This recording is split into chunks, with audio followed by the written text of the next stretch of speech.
to all the dispossessed youth of Africa, for perpetuation of communion with ancestral spirits through the fight for African freedom, and in the firm faith that the dead, the living, and the unborn will unite to build the destroyed shrines. Selah. Hello and welcome, beloveds, to another episode of Wake Up Africa. My name is Dr. Mumbi Seraki. How you doing? How's everything going? I really do pray that you are well in all your ways, beloveds, and that you are persistently moving into your own narrative and even into a new narrative about us. A new narrative about our people, because it's like there's been a shift, and I think everything can be seen from the Ukrainian government. Now, the Ukrainian government, we saw the police and everyone kicking Africans out of the train, stopping us at borders, stopping us from crossing the borders. And it wasn't just us. I think also some Asians experienced the same thing. And there was this massive outrage on social media. And it's like it was a wave to the point where Ukraine has actually released a statement where they have insisted, after even the African Union responded, it wasn't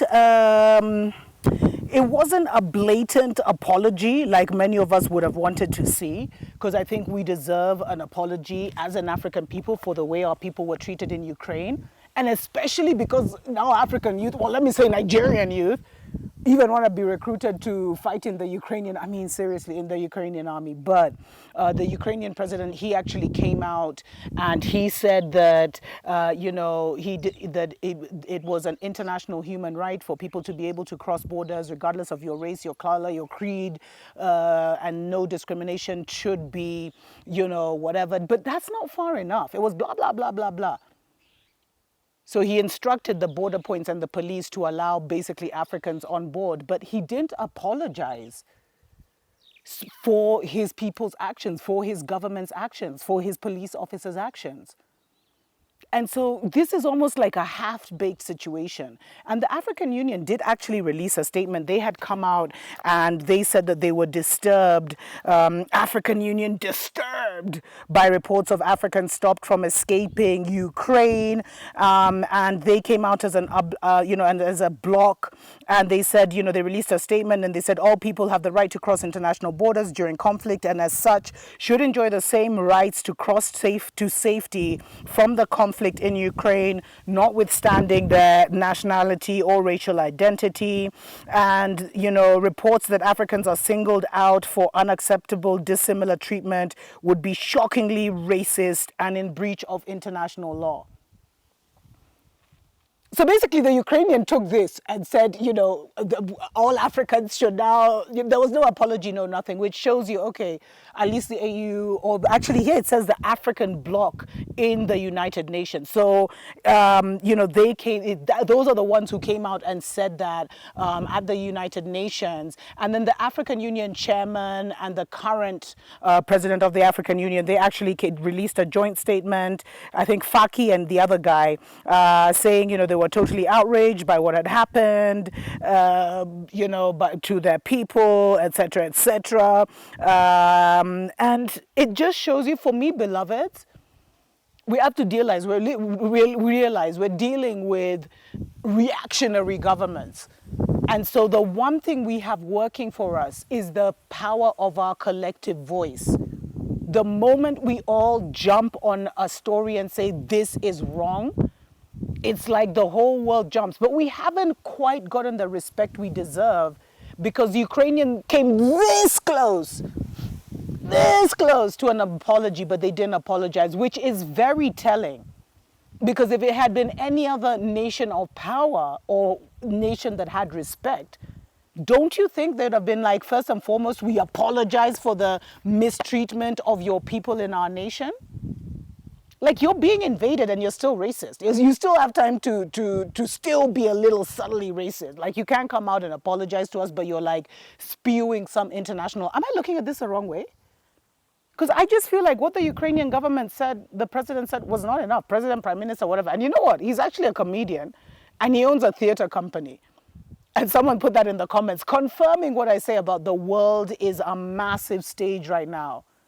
And we It's like where, what's that? Have you ever been to those plays where they also involve the audience in the play? It's that kind of situation. But we have to realize it's not business as usual on the African continent or among African people. And we are a new breed of African beloveds. We are a new breed. So you can't treat us the way you used to treat us. But we have to see that our power has increased, that we have a certain, a certain level of respect internationally because of our collective voice on these social media platforms. Because it's all about the narrative. So when we come out and we cry and we complain and we shame the discrimination that we as a people are feeling, different governments and everything are forced to move because they understand, overstand, and understand what we haven't gotten yet. That our voice has power to create, to manipulate, to change history. I met an elder, one of the highest priests in our community the other day, and he was telling me if we were to collectively, he wasn't even saying melanated people on a whole, he was telling me the Agekoyo nation as one of the 12 tribes, blah, blah, blah. If we were to come together, even as one village, and say enough is enough and we collectively meditate on one thing or another, things would accelerate so much to bringing in that new reality for us. But first we have to it's all about the narrative. And in Babylon's greed of getting everyone online, they have given us a power that we need to recognize. I mean, it's already flowing. It's almost like spiritual.